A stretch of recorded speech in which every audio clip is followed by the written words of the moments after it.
Hello my dear students, कैसे हैं dear student आप लोग।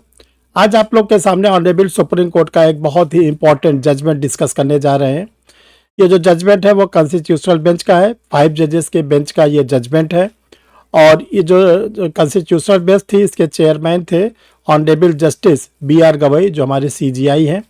और इन्होंने ये जो कॉन्स्टिट्यूशनल बेंच का जजमेंट आया है, ये जुडिशल सर्विसेज में जो जजेस हैं उनसे रिलेटेड जजमेंट आया है। काफ़ी दिनों से ये मैटर पेंडिंग था और ये अब फाइनली डिसाइड कर दिया गया है। क्या कोर्ट ने डिसीजन दिया है और क्या इसमें मेन क्वेश्चन एराइज किया गया था, सारी चीज़ों को हम लोग आज इस वीडियो में एक एक करके डिस्कस करेंगे। Dear student, I am Harsh Srivastava, law experts, परीक्षा refresher, online law classes from Allahabad. जिन लोगों ने अभी तक परीक्षा रिफ्रेशर के यूट्यूब चैनल को नहीं सब्सक्राइब किया है, सब्सक्राइब कर ले। देखिए, परीक्षा रिफ्रेशर एक ऐसा चैनल है जो फुली लॉ के स्टूडेंट्स के लिए डिवोटेड है।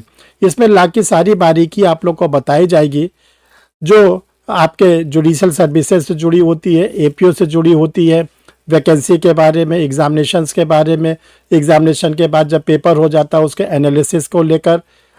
और इसके साथ साथ आप लोग को honourable high court, supreme court के जजमेंट बताए जाते हैं समय समय पर।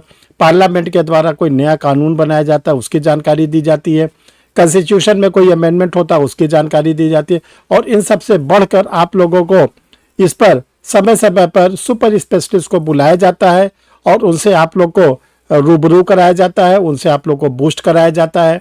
जजेस आते रहते हैं, कभी जेल के ऑफिसर्स आते हैं, कभी पुलिस ऑफिसर्स आते हैं, कभी साइकोलॉजिस्ट आते हैं। तो तरह तरह के लोग परीक्षा रिफ्रेशर के इस यूट्यूब चैनल पर आते रहते हैं।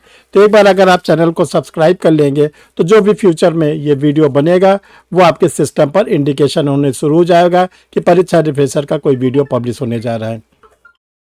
चलिए डियर स्टूडेंट, अब हम लोग इसको एक एक करके देखते हैं, जानते हैं, समझते हैं। देखिए, जो केस है द ऑल इंडिया जजेस एसोसिएशन का ये जो केस है, ये 18 नवंबर 2025 को डिसाइड हुआ। इसमें देखिए 2 पॉइंट्स को ऑनरेबल सुप्रीम कोर्ट के जो कॉन्स्टिट्यूशनल बेंच थी 5 जजेस की, उन्होंने डिसाइड किया। एक स्पेशल कोटा जो था उस पर उसको लेके था डिस्ट्रिक्ट जज की पोस्ट के लिए। देखिए, जो डिस्ट्रिक्ट जज का डायरेक्ट एग्जाम होता है HJS के थ्रू, इसमें जो सिविल जज यानी सिविल जज लोग जो सेलेक्ट रहते हैं, उन लोगों ने ये डिमांड किया था कि जैसे इसमें जब डिस्ट्रिक्ट जज की पोस्ट निकले HJS के थ्रू, को कुछ पोस्ट उनके लिए रिजर्व रखी जाए। जैसे फॉर एग्जांपल सपोज करिए कि जो HJS की पोस्ट आती है डायरेक्ट रिक्रूटमेंट्स डिस्ट्रिक्ट जज की 200 पोस्ट आती है। तो जो सिविल जज लोग हैं, सीनियर डिवीज़न है, उनका ये कहना था कि इसमें से कम जैसे 50 पोस्ट रिजर्व कर दिया जाए। किसके लिए? जो सिविल जज सीनियर डिवीज़न की पोस्ट पर काम कर रहे हैं। और बाकी जो 150 पोस्ट बचती है वो 7 ईयर के जो एडवोकेट्स है वो अपना दे इसको डिस्ट्रिक्ट जज के एग्जामिनेशंस को।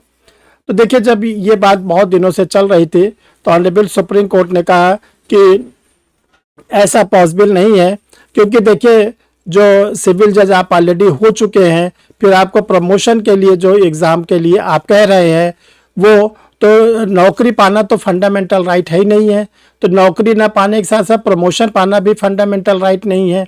तो क्वेश्चन ये उठता है कि क्या ऐसा दिया जा सकता था? तो ऑनरेबल सुप्रीम कोर्ट ने कहा नो स्पेशल कोटा फॉर प्रमोटी जजेस, यानी जो सिविल जज सीनियर डिवीज़न के हैं उनको HJS की पोस्ट में कोई अलग से रिजर्वेशन नहीं दिया जा सकता है। डियर स्टूडेंट, आप लोग को ये बात समझ में आई होगी, आप लोग कमेंट बॉक्स में लिखते जाइएगा।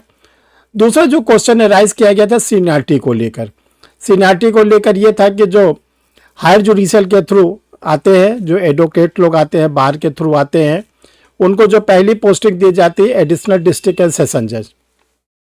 तो ये कहा जाता है कि जो सिविल जज सीनियर डिवीजन से ADJ होकर जाते हैं और जो डायरेक्ट ADJ होकर जाते हैं, इसमें सीनियरिटी किसको दिया जाए, ये बहुत दिनों से पेंडिंग था। तो जो लोअर जुडिशरी के जजेस थे जिन्होंने सिविल जज जूनियर डिवीज़न के रूप में काम किया, सीनियर डिवीज़न के रूप में काम किया, CJM वगैरह के रूप में काम किया, फिर ADJ पे उनका प्रमोशन हुआ। उनका कहना था कि जो डायरेक्ट HJS के थ्रू आते हैं एडिशनल डिस्ट्रिक्ट एंड सेशन जज, उनसे हम लोग की सीनियरिटी ऊपर रखी जाए। तो देखो, जब ये ऑनरेबल सुप्रीम कोर्ट में ये वाला भी मैटर गया तो ऑनरेबल सुप्रीम कोर्ट ने ये डिसाइड किया कि जो डायरेक्ट आते हैं हायर जुडिशल के थ्रू डिस्ट्रिक्ट जज वाले कैंडिडेट वो प्रमोशन पाने वाले जो जजेस है उनसे सीनियर रहेंगे। यानी जो डायरेक्ट एचएसजेएस के थ्रू आएंगे, जिनकी पहली posting additional district and session जज होगी, उनकी सीनियरिटी प्रमोशन से पाए हुए सिविल जज वालों के कैंडिडेट से ऊपर होगी। दो चीज़ों को डिसाइड कर दिया ऑनरेबल सुप्रीम कोर्ट ने। और सुप्रीम कोर्ट ने कहा कि अगर भविष्य में ऐसा कुछ होता है, क्योंकि अभी कोई इतना डाटा नहीं मेरे पास आया था स्टेट वाइज कि मैं ये देख सकूं कितने लोग का प्रमोशन होता है, कितने लोग डायरेक्ट आते हैं, तो सुप्रीम कोर्ट ने अगर भविष्य में कुछ ऐसा होता है तो उस पर विचार किया जाएगा। लेकिन अभी इस पर जो है सुप्रीम कोर्ट ने विराम लगा दिया।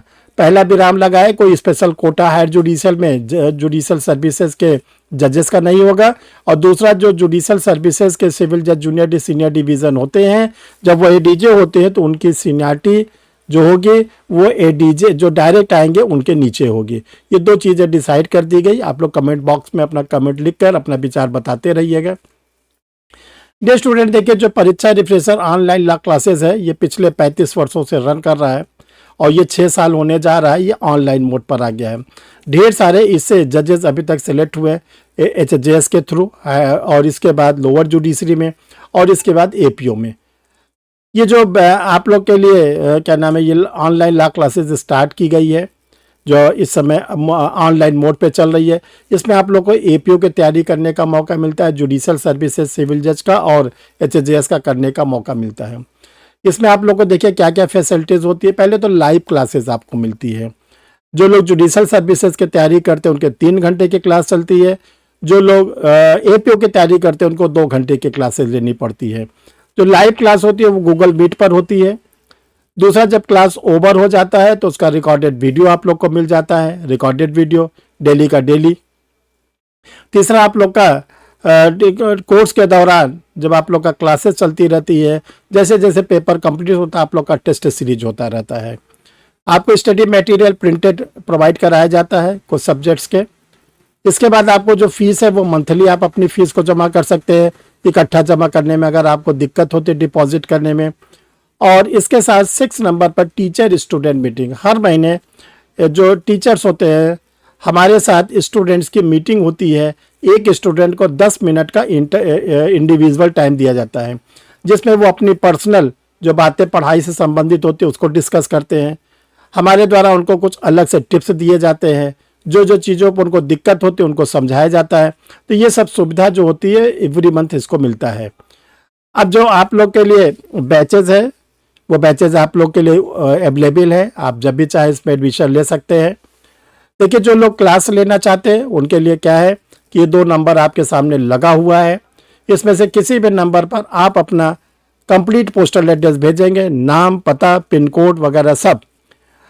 अगर आपको जैसे कि कोई स्टडी मटेरियल मंगाना है तब तो आपको नाम, पता वगैरह सब भेजना ही पड़ेगा। अगर आप केवल क्लास लेना चाहते हैं तो इसके लिए आपको क्या करना पड़ेगा, अपना कोई आइडेंटिफिकेशन जैसे आधार कार्ड वगैरह आपको सेंड करना पड़ेगा, फेस साइड बैक साइड। जब आपका ये आधार कार्ड का कॉपी आ जाती है तो फिर आपको आगे की फॉर्मेलिटी बताई जाती है।